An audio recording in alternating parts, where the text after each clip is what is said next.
So welcome to my Blackboard site for this class. I'm just going to walk you through a little bit about how it's organized and how you can access stuff.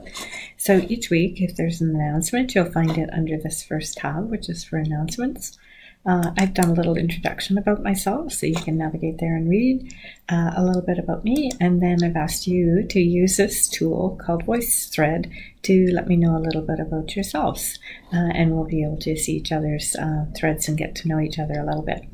If you have any questions or thoughts, you want to drop me a line and you can use this, or you can just email me.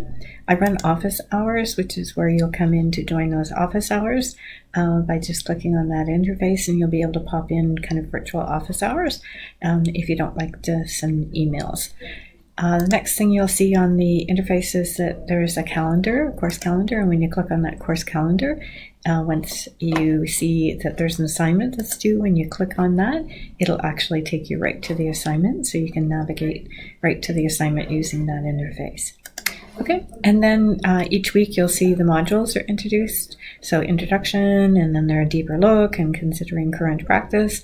And that's where you'll get to the actual course content and the online delivery of each of the courses. If you're curious about your grades, just come down to this section. So that's a little fast, brief introduction on how to navigate the Blackboard site for this course.